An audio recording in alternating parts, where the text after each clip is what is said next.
Salud, te va a interrumpir, ¿no? Bien, vamos a continuar el estudio que comenzamos ya hace algún tiempo en el libro de Gálatas y estábamos en el capítulo 4. Al principio de este capítulo, el apóstol trata de hacer ver cuál era la situación del judío bajo la ley. El judío bajo la ley era, como habíamos visto, como un heredero que, si bien tenía derecho a la herencia, no disfrutaba de esa herencia sino hasta que recibiese por fe la promesa, la promesa que no era otra que la salvación que Dios ofrece por medio de Cristo, ¿no? Desgraciadamente los judíos se quedaron en la ley, no fueron al lugar que les señalaba la ley. La ley apuntaba hacia Cristo, la ley señalaba la pecaminosidad del hombre y la ley, por medio de las figuras y de los tipos, tenía su cumplimiento en Cristo. Entonces el judío se quedó en la ley, y no llegó a poder experimentar la bendición que Dios tenía para él, y para lo cual la ley fue dada. La ley lo encierra bajo pecado para que solamente pueda quedar esa puerta abierta que es Cristo y puedan entrar y puedan disfrutar de las riquezas de la gracia y de la salvación. Entonces no disfrutaron de la bendición que Dios se proponía por medio de haber dado la ley, ¿no? Dice que cuando vino el cumplimiento del tiempo, Dios envió a su Hijo, nacido de mujer y nacido bajo la ley, para que redimiese a los que estaban bajo la ley. ¿Por qué tenía que redimir a los que estaban bajo la ley? Pues muy sencillo, porque estaban bajo maldición. Entonces Dios envía a su Hijo para redimir a los que estaban bajo la ley, ¿no? Cuando llegó el cumplimiento del tiempo. Y ellos pues no quisieron ser redimidos, ellos confiaron en su propia justicia, no abandonaron su propia justicia y por lo tanto no entraron en el reposo, como dice Hebreo, no entraron en el descanso, no descansaron de sus obras. Ellos seguían fatigados, buscando por sus propias obras ser justificados delante de Dios, fatigados y errantes, ¿no? Pero los que hemos creído sí hemos entrado en ese reposo, ¿no? Hemos disfrutado de la rica bendición en Cristo Jesús, ¿no? Y hemos sido hechos hijos de Dios por la gracia de Dios, por medio de la fe. Hemos sido hechos hijos de Dios. Y vimos al final de esos primeros 7 versículos cómo el Espíritu Santo hacía efectiva la posición de hijo que tiene el creyente, ¿no? Como Dios envió a nuestros corazones el Espíritu de su Hijo, y el cual clama Abba, Padre. Así que ya no, los que hemos venido a Cristo ya no somos esclavos, ni esclavos de la ley, ni esclavos del pecado, ni esclavos de nada. Ahora somos hijos. Y si hijos, como dice ahí, también herederos de Dios por medio de Jesucristo, ¿no? Ahora en el versículo 8, el apóstol se va a centrar en el estado de los Gálatas, en lo que habían sido, en lo que fueron cuando se convirtieron y en lo que estaban volviendo, a dónde estaban yendo por medio de la influencia de los falsos maestros, ¿no? Primeramente, en los primeros capítulos, por decirlo de alguna manera, se ha centrado algo en el judío, aunque en la salvación engloba a judío y a gentil, pero ahora se va a centrar en los Gálatas como gentiles, ¿no? Por eso dice en el versículo 8: ciertamente en otro tiempo, no conociendo a Dios, servíais a los que por naturaleza no son dioses. Es decir, estaban en la idolatría. Es distinta la situación antes de la salvación del judío del gentil, el judío, estaba bajo la ley, estaba buscando justificación por obras, pero el gentil no estaba bajo la ley porque no conocía la ley. Ellos estaban ajenos completamente a la ley y la situación de ellos era unos excelentes idólatras, ¿no? Servíais a los que por naturaleza no son dioses, o sea, se entregaban completamente a la idolatría, imágenes, dioses por todo el imperio romano. Casi cada ciudad tenía su dios, su diosa, y el panteón romano de dioses era múltiple, ¿no? Por eso cuando Pablo llega allí a Atenas, ¿no?, y se asombra de ver todos los panteones, ¿no?, y los santuarios, y había hasta uno que decía, como Pablo dice, al Dios no conocido, ¿no?, pero tenían multitud, y esto eran los Gálatas, ¿no?, eran unos perfectos paganos, idólatras, y bueno, y la gracia de Dios pues llegó a sus corazones. Dice, pero ahora, dice el versículo 9, pero ahora, conociendo a Dios, o más bien siendo conocidos por Él, ¿cómo es que os volvéis de nuevo a los débiles y pobres rudimentos a los cuales os queréis volver a esclavizar? Dice, pero ahora, conociendo a Dios, si no lo conocían profundamente, experimentalmente, sí eran conocidos por Él, como nos dice ese versículo, más bien siendo conocidos por Él, es decir, eran salvos, habían sido salvos, por eso nos dice ese versículo, siendo conocidos por Él, eran salvos. Ahora estaban dejando el poder y las riquezas de la gracia y se estaban volviendo a esas cosas externas del judaísmo, a los ritos, a la ceremonia, a los días de reposo, la circuncisión. Fijaros, ¿no?, qué contraste. Los judíos, que para ser salvos tenían que salir de todas estas cosas, y ellos, que habían sido salvos, ahora estaban yendo a esas cosas precisamente, a las cosas que los judíos no querían dejar para poder ser salvos, ¿no? Por eso dice esas palabras, ¿no?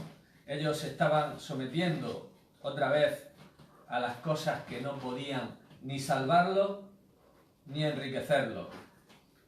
Al hacerse competidora de la ley, al hacerse competidora de Cristo, la ley es débil, es pobre y es sin provecho. Por eso dice, a los débiles y pobres rudimentos, a los cuales os queréis ahora volver a esclavizar, ¿no? Al hacerse competidora de la ley, de Cristo, perdón, la ley es eso, débil, pobre, sin provecho. La ley tiene su lugar en el plan de Dios, en el propósito de Dios, pero es llevar al pecador a Cristo, es traer convicción de pecado, como lo hemos visto ya en multitud de versículos y en multitud de ocasiones.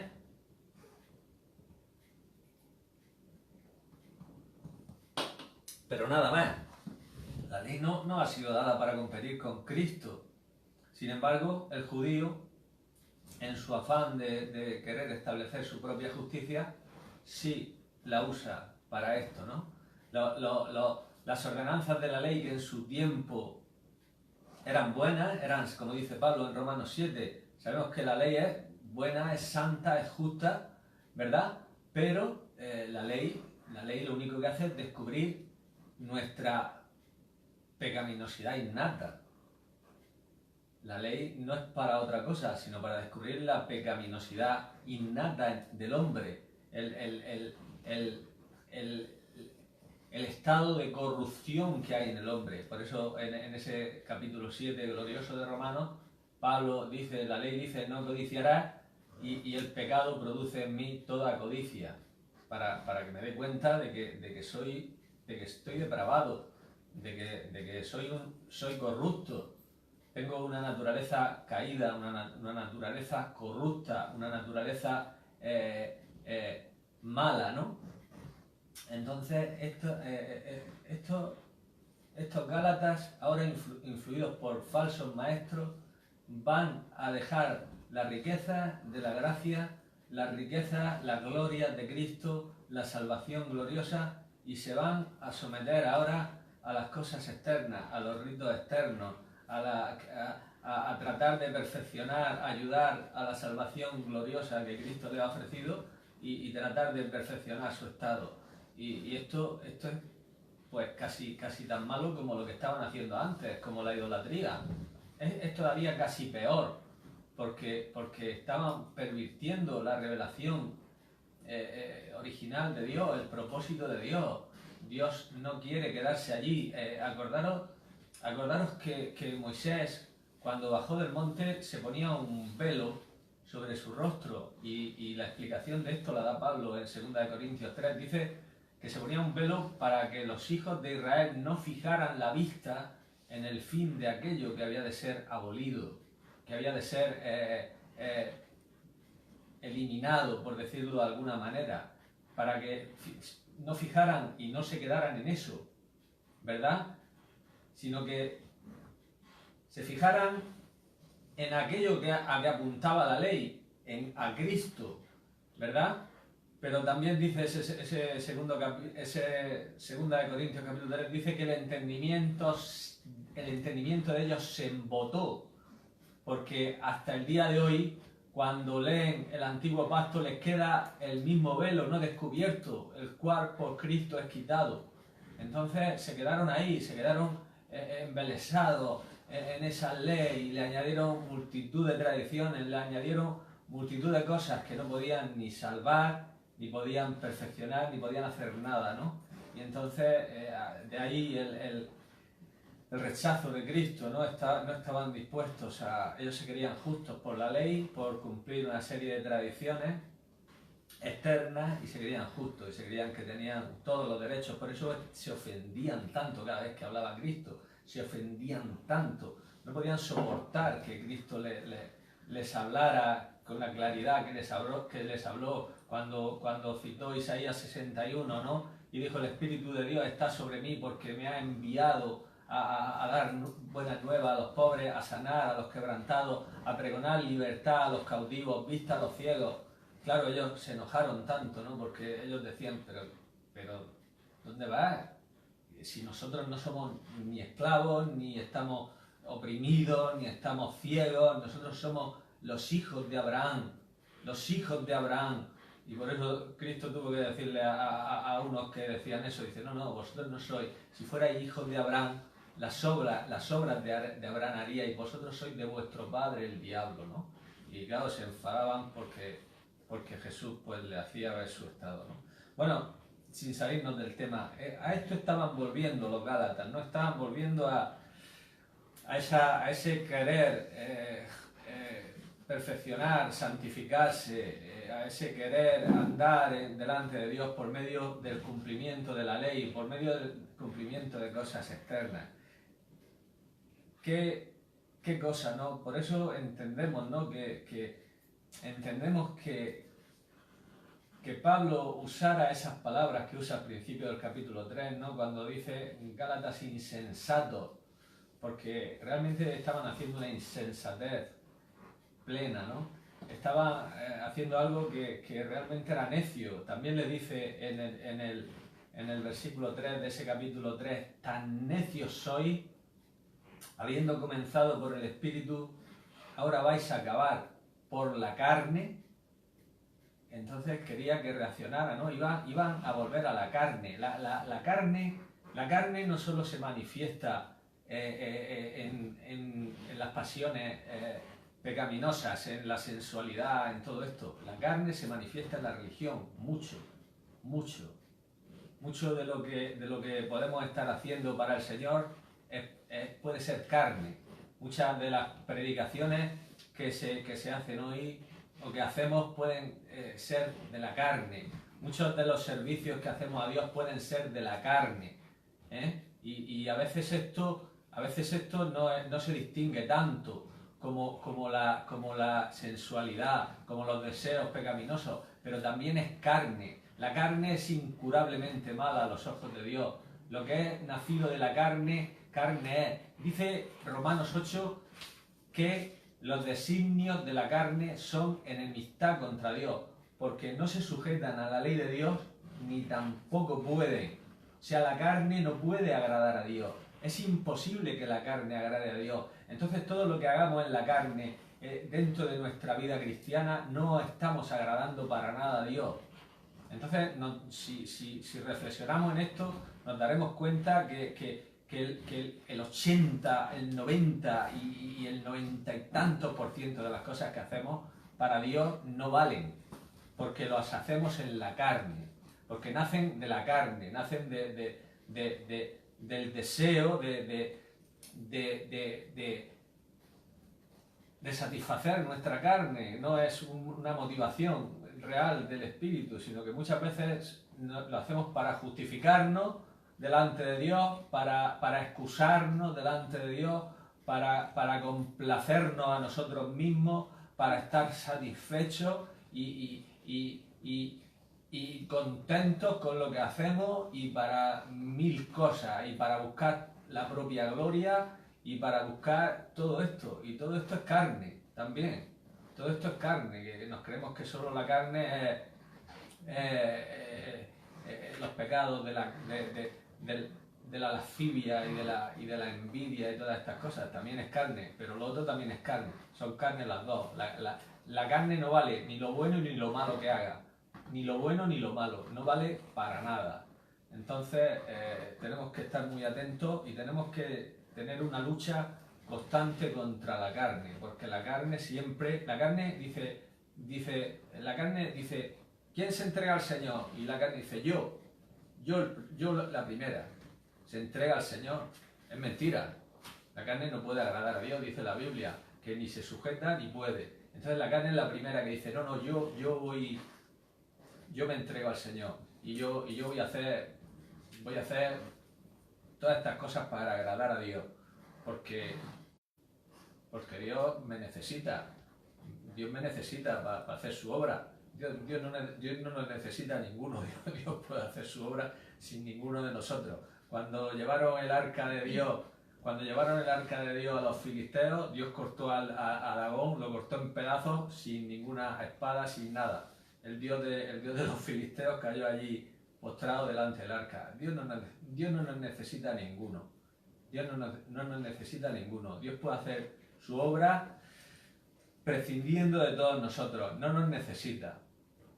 Dios puede hacer su obra sin nosotros. Dios en su gracia permite que colaboremos, pero nosotros enseguida metemos la carne. Queremos hacer las cosas para Dios en la carne, para satisfacción de nuestra carne, no realmente para la gloria de Dios, sino para la satisfacción de nuestra carne. Entonces, ojito con la carne, ¿no? Porque no es nada bueno, ¿no? Hay una ilustración de la carne en la palabra de Dios que es muy buena, ¿no? Realmente muestra lo que es la carne, ¿no? Y la lucha que debemos de enfrentarnos a ella, ¿no? Y es Amalek. ¿Habéis oído hablar de Amalek? ¿Habéis oído hablar de Amalek? Amalek era un pueblo, los amalecitas. Amalek era nieto de Esaú. Esaú fue hermano de Jacob. Dios los separó, el heredero iba a ser Jacob, no Esaú, y Esaú tuvo un nieto que se llamaba Amalek. De ahí vienen los amalecitas, ¿no? Entonces, la primera referencia que se hace a este pueblo es cuando Israel sale de Egipto. Israel sale de Egipto y este pueblo ataca a Israel. Ya desde el principio que Dios redime a su pueblo, Israel, Amalek, ataca. Pero ataca de una forma ruin y miserable, ataca la retaguardia de Israel. La retaguardia era los más débiles, los que iban cansados, los que iban fatigados. Atacó la retaguardia sin piedad. La carne no tiene piedad de nuestra nueva vida. La carne va a destruir, y la carne va, si puede, a hundirnos, y si puede, va a tirarnos hasta lo más bajo, ¿no? Vamos a ver algo de Amalek. que es interesante que veamos y podemos aprender algunas cosas. Vamos a ir primero a Éxodo 17. Éxodo 17.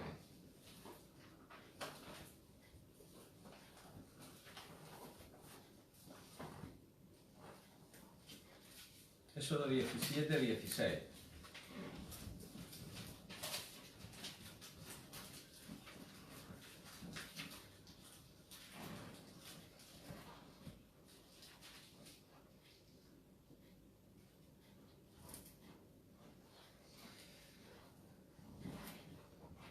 Aquí tenemos una referencia a Amalek, cuando se levantó contra Israel al salir de Egipto.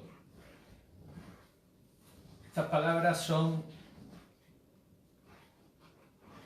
palabras de Moisés, pero son palabras inspiradas por Dios. Y dijo así Moisés estas palabras, y dijo: por cuanto la mano de Amalek se levantó contra el trono de Jehová, Jehová tendrá guerra con Amalek de generación en generación. De generación en generación. Guerra sin cuartel. No habrá descanso. Dios tendrá guerra contra Amalek de generación en generación. Dice que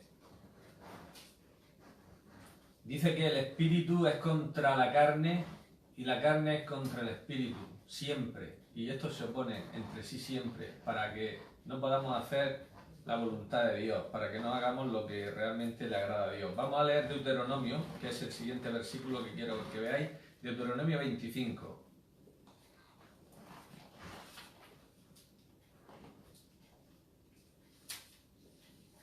Deuteronomio 25.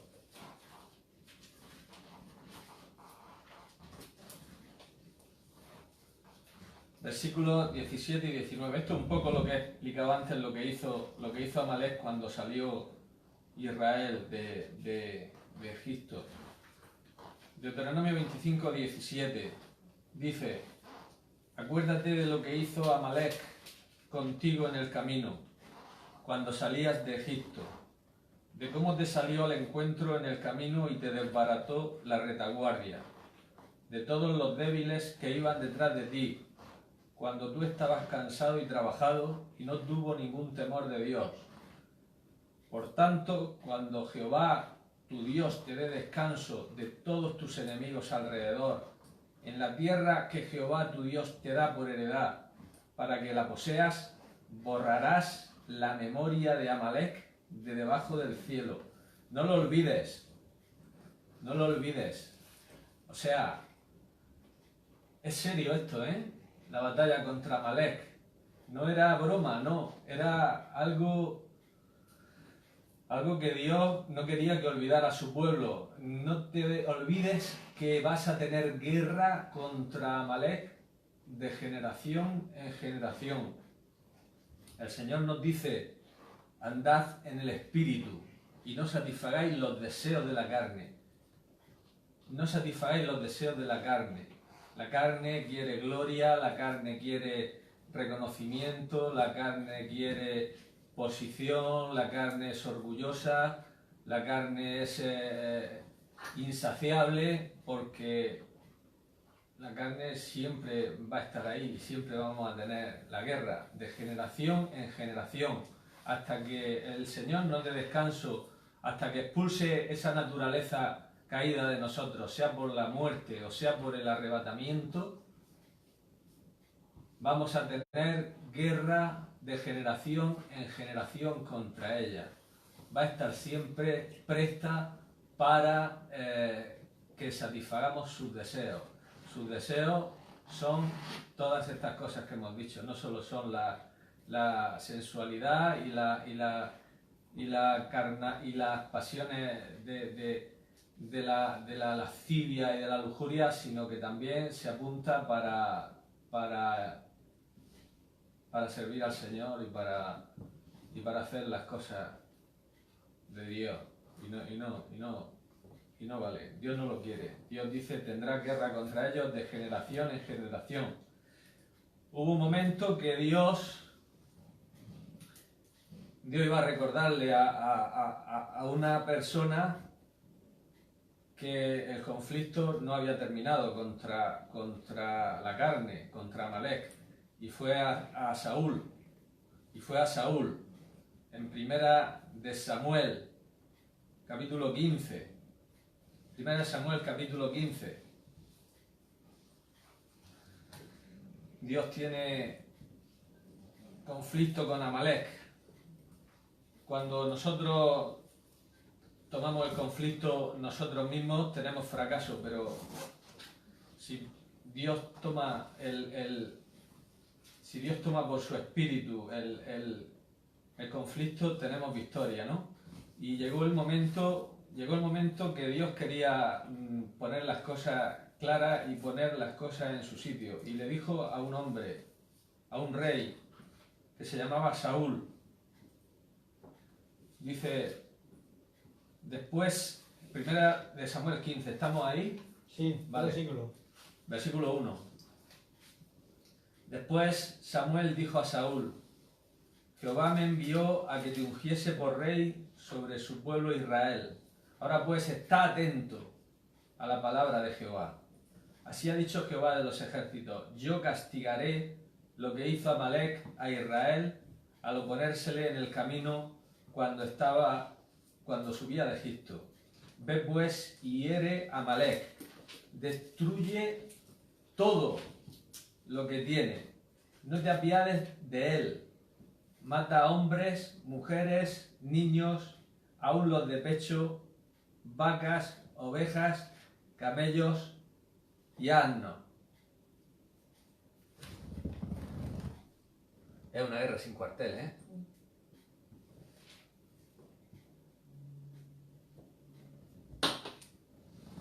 Es una guerra sin piedad, porque si no los destruyes, ellos te van a destruir. ¿Sabéis que en el libro de Esther, el que trató de exterminar a Israel era una malecita? Amán era una malecita. Y si no lo destruyes tú a ellos, ellos te van a destruir a ti. Entonces no te apiades de nada, ¿no? Esos que son tan buenos, que dicen que Dios es cruel en el Antiguo Testamento y todo eso, por supuesto son impíos que viven en la carne los que dicen esto. Un verdadero creyente exalta a Dios por estos juicios, porque sus juicios son perfectos y su justicia es perfecta. Rahab la ramera, ante los juicios de Dios, hizo una de las mayores confesiones de fe que hay en la Biblia. Y se lo dijo a aquellos dos espías que fueron a Jericó y los recogió allí en su casa y estaban allí escondidos. Estaban allí escondidos entre los manojos de lino en el terrado y ya se iban a dormir. Estaban ya para dormirse, pero de pronto esta mujer subió y se les acercó y creo que oyeron una de las confesiones más gloriosas de toda la Biblia, de fe y de exaltación de Dios, ¿no? Ella les dijo así, más o menos estas palabras, ¿no? Sé que Dios os ha entregado esta tierra, porque el temor vuestro ha caído sobre todos los habitantes de esta tierra, porque hemos oído lo que Dios hizo abriendo el mar y lo que Dios ha hecho a los dos reyes de los amorreos que estaban al otro lado del Jordán, cómo los destruyó todo y cómo lo aniquiló. Y el corazón de todos ha desmayado por causa de esto, porque Jehová es Dios arriba en los cielos y abajo en la tierra. Y estos hombres fueron sacudidos, ¿no?, por aquella confesión, hasta el punto que llegaron a Josué y dijeron: Dios ha entregado esta tierra en nuestras manos, el corazón de todos desfallece, porque Dios, sus juicios son justos. Dios trajo juicios sobre aquellas personas, pero no fue un juicio injusto ni un arranque de ira. Dios llevó a su pueblo a Egipto a que languideciera durante más de 400 años, esperando a ver si había arrepentimiento por parte de aquellas naciones impías. Mataban a sus hijos, degollaban a a sus propios hijos. Para los dioses se tenían relaciones con bestias, tenían relaciones de homosexualidad constante, eran depravadas hasta un punto tal que bueno, Dios esperó, Dios tuvo paciencia, ¿no? Pero llegó un momento ya que Dios dijo, ahora voy a extender mi mano contra estas naciones, porque estas naciones pues son impías y si no van a arruinar completamente esta tierra y van a apagar completamente la luz que yo quiero traer al mundo por medio del pueblo de Israel. Y Dios tuvo que hacer juicios severos, pero justos y perfectos, ¿no? Sus juicios son perfectos, sus caminos son justos y Él lo dijo cuando se presentó delante de Moisés, ¿no? Soy tardo para la ira y grande en misericordia, perdono la iniquidad, perdono la rebelión, perdono el pecado, pero de ninguna manera tendré por inocente al culpable. Entonces, aquí Dios le dice a este hombre, a este rey de Israel, dice, estate atento, ve y hiere a Amalek, y no dejes nada. ¿Cuál fue lo que hizo, qué fue lo que hizo Saúl? Versículo 7. Y Saúl derrotó a los amalecitas desde Jávila hasta llegar a Shur, que está al oriente de Egipto, y tomó vivo a Agag, rey de Amalek, pero a todo el pueblo mató a filo de espada. Y Saúl y el pueblo perdonaron a Agag y a lo mejor de las ovejas, del ganado mayor, de los animales engordados, de los carneros y de todo lo bueno, y no lo quisieron destruir, mas todo lo que era vil y despreciable destruyeron. Nosotros, como Saúl, al igual que Saúl, estamos inclinados a favorecer la carne. Saúl perdonó, Saúl no tuvo la oportunidad de haber ejecutado la sentencia de Dios, la sentencia justa y santa de Dios, pero Saúl perdonó al rey, perdonó el ganado, ¿no? ¿Qué dos cosas estaba perdonando o qué dos cosas quería? Pues llevar al rey a Israel era fama. Cuando él enseñara allí a todo Israel, al rey, y diera el paseillo por las ciudades, esto era fama para él. Y el ganado era dinero. El ganado era dinero, era mucho ganado. Entonces estas eran dos cosas que quería Saúl y son dos cosas que nos gustan a cualquiera: fama y dinero. Fama y dinero es las dos cosas que quería, y son las dos cosas, por supuesto, de la carne, ¿no? Las dos cosas son de la carne, las dos cosas nosotros queremos favorecerlas y nos gustan. A Saúl le gustó y a nosotros también nos gustan, ¿no? Y no cumplió con el cometido que Dios le había dado. Dios le había dicho, no dejes nada, absolutamente nada. Y él pues dejó las dos cosas, ¿no? Dejó el rey, Agag, y dejó lo mejor del ganado, ¿no? Todo el ganado, pero dice que lo vil y lo despreciable, como si esto que había guardado no fuera despreciable a los ojos de Dios, porque lo era, porque Dios le había dicho que lo destruyera todo, ¿no? Esto siempre ha pasado en el pueblo de Dios, ¿no? Siempre ha pasado en el pueblo de Dios. Hemos favorecido la carne, hemos tenido concesiones con la carne, y de ahí el fracaso a que hemos llegado, ¿no? En el estado en que estamos, en que está la cristiandad, por eso precisamente, ¿no? Por favorecer a la carne, ¿no? Esto lo hizo Israel también cuando entró en la tierra. No solamente lo hizo este rey, no solamente lo hizo Saúl, que perdonó y que dejó estas cosas, ¿no? También lo hizo Israel. Si vamos a Josué, fijaros en la conquista de Canaán, Josué 18.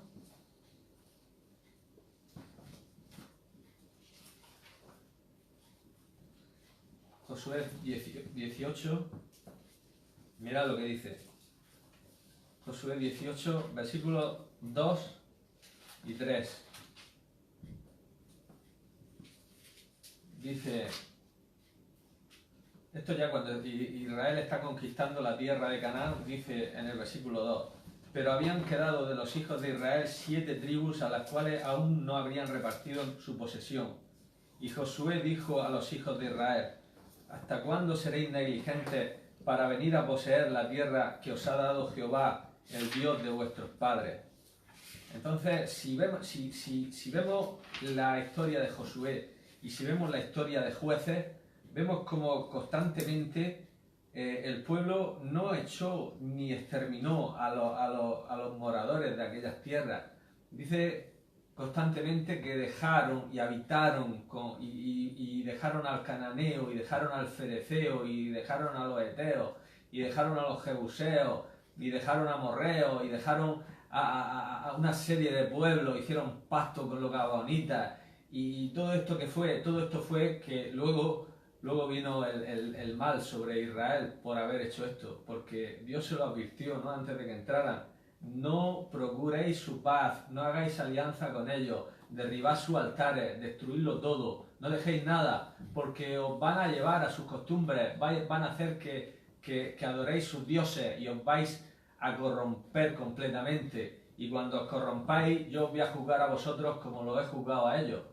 De la misma manera os voy a juzgar y yo no quiero, no me complazco en esto, no deseo hacerlo esto, pero lo voy a tener que hacer porque si no, no va a haber remedio para vosotros y vais a ser aniquilados, igual que han sido aniquilados todos estos pueblos de los que hablamos, de Eteos, Fereceos, Jebuseos, Gergeseos, y este pueblo no tuvo en consideración la palabra de Dios, ¿no?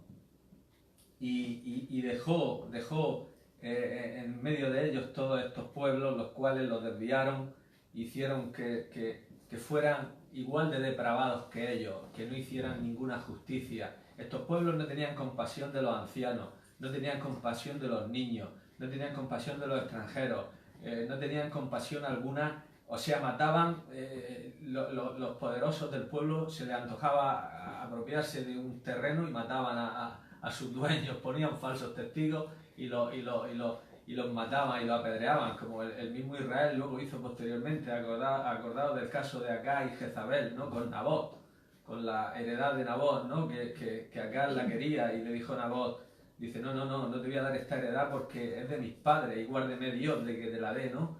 Y dice que su mujer le dice, ¿por qué está triste el rey? Pero es que no eres tú el rey de Israel.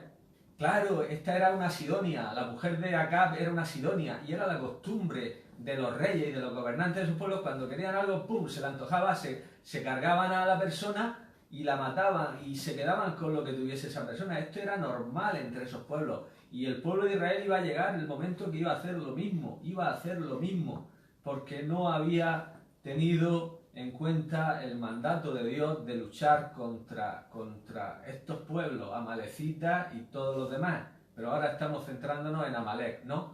Fijaros lo que nos dice ese primera de Samuel 15 que estamos leyendo, ¿no? Dice, después de haber hecho esto, de haber perdonado el ganado y haber perdonado todo lo mejor del ganado y haber perdonado al rey, dice el versículo 12,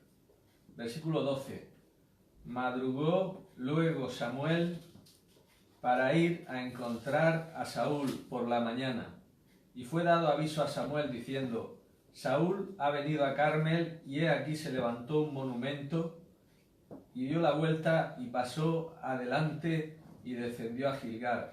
Vamos, y tardó en levantarse un monumento, se levantó el mismo monumento. Normalmente los monumentos los levantan otros, ¿no? Pero aquí dice que Saúl se levantó un monumento, ¿no? La gracia siempre exalta a Cristo. La gracia exalta a Cristo. La carne quiere gloria. La carne siempre quiere gloria. ¿Por qué la gracia exalta a Cristo? Porque la salvación por gracia dice que todo es de Dios. Todo es de Dios, es decir, no hay nada en nosotros que pueda recomendarnos delante de Dios. Entonces no podemos gloriarnos delante de Dios porque no hay nada en nosotros que pueda recomendarnos delante de Dios. Entonces la gracia exalta a Cristo, exalta el poder de Dios la soberanía de Dios. Sin embargo, la carne quiere gloria, la carne quiere fama, quiere monumentos, quiere reconocimientos, quiere que nos den palmadas en la espalda, que nos digan qué bien lo estás haciendo, qué bien lo has hecho, qué buen cristiano eres, qué bien predicas, qué bien hace esto, cuánto sirve a los demás, cuánto... esto es lo que quiere la carne, ¿no? La carne quiere exaltarse a sí mismo, ¿no? Y dice el versículo 13, vino pues Samuel a Saúl, y Saúl le dijo, bendito seas tú de Jehová, yo he cumplido la palabra de Jehová. Qué embustero, ¿eh? Bendito seas tú de Jehová. Normalmente cuando el profeta se acercaba al rey, el primero que hablaba era el profeta, porque el profeta venía como palabra de Dios. Pero aquí Saúl, bendito seas tú de Jehová. La carne siempre quiere eso. Antes que Dios, nuestra carne, ¿no? Y tiene aquí una apariencia de piedad. Daros cuenta, bendito seas tú de Jehová, ¿no? Bendito seas tú de Jehová. Parece que el lenguaje de la piedad, ¿no? Pero es apariencia todo, la carne es apariencia todo, ¿no? Por eso nos dice Pablo en 2 de Timoteo, ¿no? Dice que en los postreros tiempos habrá hombres amadores de sí mismos, ávaros, vanagloriosos, soberbios, blasfemos, ingratos, impíos, desobedientes a los padres, necios, desleales, implacables, sin misericordia, aborrecedores de lo bueno, amadores de los deleites más que de Dios, dice, que tendrán apariencia de piedad. Tendrán apariencia de piedad. A la carne le gusta la apariencia de piedad. La carne le gusta la santurronería, el aparentar, el querer que los demás vean lo buenos que somos, lo válidos que somos, lo buenos cristianos que somos, ¿no? Y esta es la manifestación que vemos aquí, ¿no? De Saúl, que tenía que haberse humillado, estar en silencio, confesar su pecado, pero en vez de eso, pues bendito seas tú de Jehová, Dios te bendiga Samuel, he cumplido la palabra. No le dijo nada que se había hecho un monumento, no le dijo nada que había guardado los borregos, no le dijo nada de que había guardado al rey, no le dijo nada, no, bendito seas tú de Jehová, Dios te bendiga Samuel, aleluya, bendito sea Dios, he cumplido la palabra de Jehová. Y Samuel entonces dijo en el versículo 14, dice, pues qué balido de ovejas y bramido de vaca es este que yo oigo con mis oídos. Y Saúl respondió, de Amalek lo han traído, porque el pueblo perdonó, el pueblo, no yo, el pueblo perdonó lo mejor de las ovejas y de las vacas, para sacrificarla a Jehová tu Dios. Pero lo demás lo destruimos. Lo vamos a sacrificar a Dios, Samuel. ¿Qué no estás contento? Entonces dijo Samuel a Saúl, déjame declararte lo que Jehová me ha dicho esta noche. Y él le respondió, di. Samuel dijo, aunque eras pequeño en tus propios ojos, no has sido hecho jefe de las tribus de Israel, y Jehová te ha ungido por rey sobre Israel. Y Jehová te envió en misión y dijo, ve, destruye a los pecadores de Amalek, hazle guerra hasta que los acabe. ¿Por qué pues no has oído la voz de Jehová, sino que vuelto al botín has hecho lo malo ante los ojos de Jehová? Saúl respondió a Samuel, antes bien, he obedecido la voz de Jehová y fui a la misión que Jehová me envió y he traído a Agag, rey de Amalek, y he destruido a los amalecitas. Mas el pueblo tomó del botín ovejas y vacas, las primicias del anatema, para ofrecer sacrificio a Jehová tu Dios en Gilgal, a Jehová tu Dios, Samuel. Samuel dijo, ¿se complace Jehová tanto en holocausto y víctimas como en que se obedezca a las palabras de Jehová? Ciertamente el obedecer es mejor que los sacrificios y el prestar atención que la grosura de los carneros, porque como pecado de adivinación en la rebelión y como ídolos e idolatría la obstinación. Es una pena, ¿no? Es una pena este hombre que comenzó bien, este hombre, si vemos los primeros capítulos, a partir del capítulo 10 aproximadamente, este primer libro de Samuel, Este hombre ni siquiera se atrevía a comparecer delante del pueblo cuando Dios lo eligió, estaba escondido en el bagaje, allí estaba metido y empezó bien, el Espíritu de Dios vino sobre él, transformó su corazón y hizo Dios cosas gloriosas. Sin embargo, lo estropeó todo, ¿no? Lo estropeó todo, miró lo suyo, favoreció su carne, favoreció la carne y le trajo la ruina, ¿no? Y la trajo, Dios te ha desechado y Dios se ha buscado un rey pastor, David, y tú te vas a irte a un lugar que a lo mejor no te gusta, ¿no? Este hombre, el final de este hombre fue terrorífico, ¿no? El final de este hombre fue terrorífico, un suicidio, y la noche antes del suicidio estaba en casa de una bruja, de una medium, consultando a los muertos. Entonces, el dar pie a la carne, el comenzar a dar pie a la carne, termina mal. Por eso Dios quiere que tengamos una lucha sin cuartel contra la carne, ¿no? Dios se buscó un nuevo rey. David. El David, hubo un momento que casi se tira por el mismo camino que había tirado este hombre, por la carne, ¿no? Porque vio a aquella mujer, la codició y mató a su marido con la espada de los hijos de Amón, y casi iba por los mismos pasos, ¿no? Pero en el Salmo 51 vemos cómo él se da cuenta de esto, y vemos el contraste entre David y Saúl, ¿no? Un hombre que aunque entró en una dinámica, pero enseguida se confesó su pecado y se postró delante de Dios. Si leemos la historia de Saúl, el Saúl, cuando ya no tenía más argumentos, dijo: he pecado, pero no fue un arrepentimiento. Dijo: he pecado, pero vente y hónrame delante de los ancianos del pueblo. Dijo: he pecado como lo dijo Judas, he pecado entregando sangre inocente, como lo dijo Balán, he pecado, pero no hay arrepentimiento. Sin embargo, en el Salmo 51 vemos un arrepentimiento de corazón.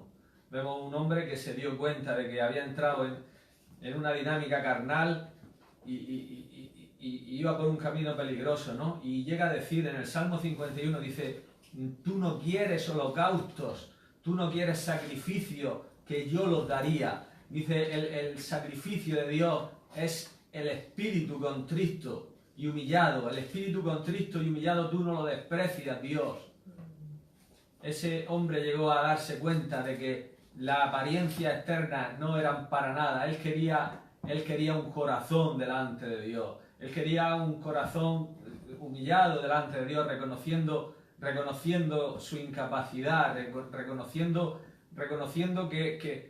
que no podía agradar a Dios por sus fuerzas, que no podía ni levantarse ni hacer nada sin Dios, ¿no? Por eso esos salmos gloriosos de humillación de David, ¿no? Cuando él decía, si tú no me guardas es vano lo que hago, si tú no haces y velas por la ciudad, en vano vela la guardia, si tú no construyes, en vano trabajan los que edifican, no vale para nada si tú no estás ahí, si no es nacido de tu espíritu, si no es por tu espíritu, no podemos hacer nada, te necesito, te anhela, mi corazón te anhela, porque si me sueltas de tu mano, está ahí ese enemigo terrible para destruirme, está ahí la carne para destruirme, ¿no?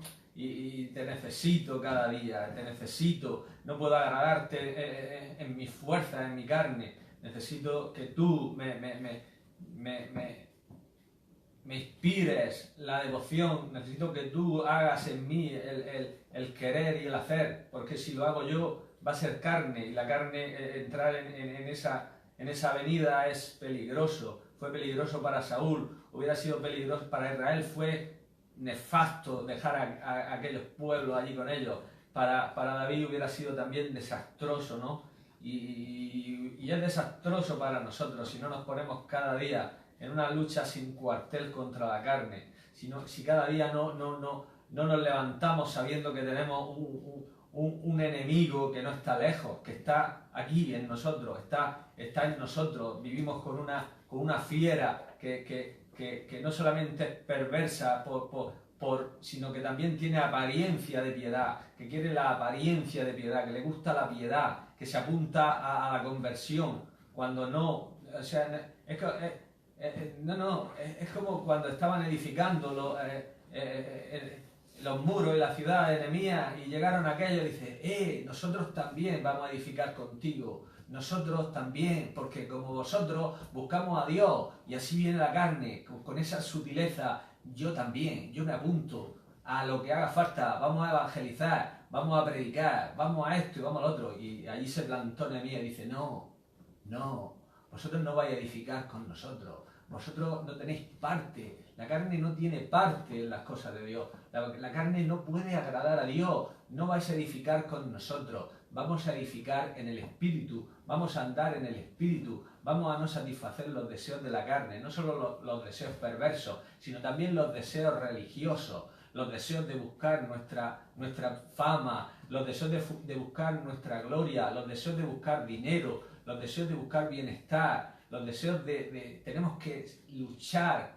por el Espíritu contra la carne. El deseo de la carne es contra el Espíritu, el del Espíritu es contra la carne, y estos se oponen siempre entre sí, y manifiestas son las obras de la carne, no solo es adulterio, fornicación, inmundicia, lascivia, hechicería, enemistades, pleitos, celos, iras, contiendas, disensiones, herejía. Todo esto es la carne, todo esto, no solo es el adulterio y la fornicación, es todo esto. Por eso cuando más confiados estamos y más seguros nos creemos, estamos en un lugar peligroso. Porque por eso dice Pablo también, dice el que piensa estar firme, mire que no caiga, porque puede ser que estemos creyéndonos algo en la carne, que estamos, yo estoy aquí, estoy bien, no estás bien, no estamos bien.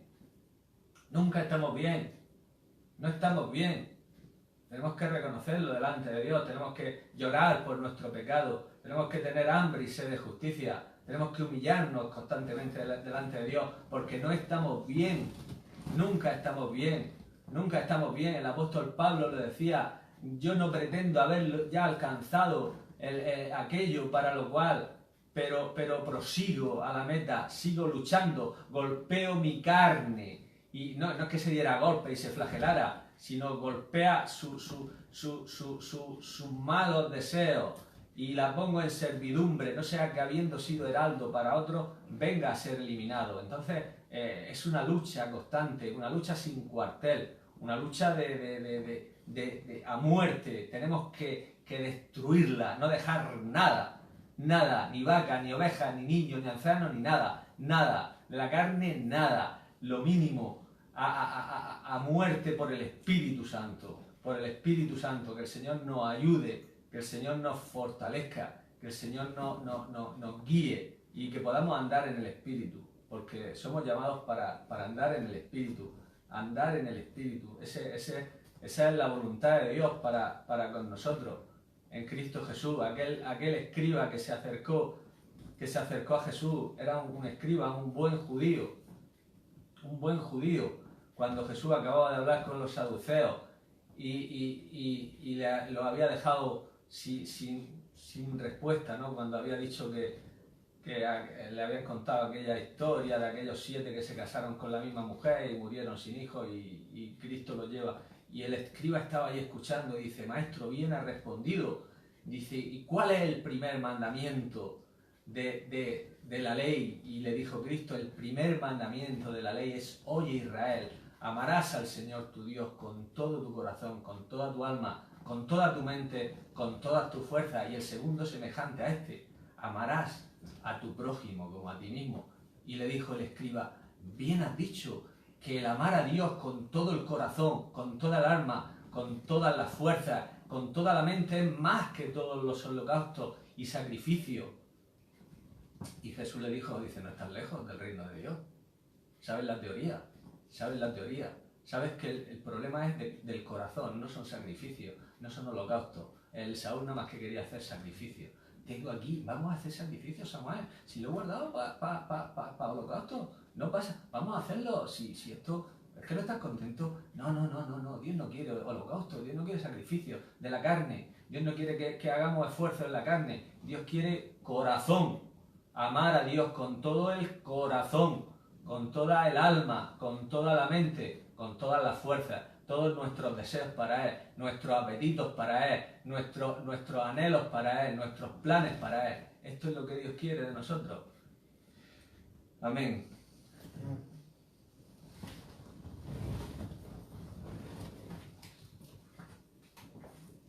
Os ruego que soportéis la palabra de exhortación.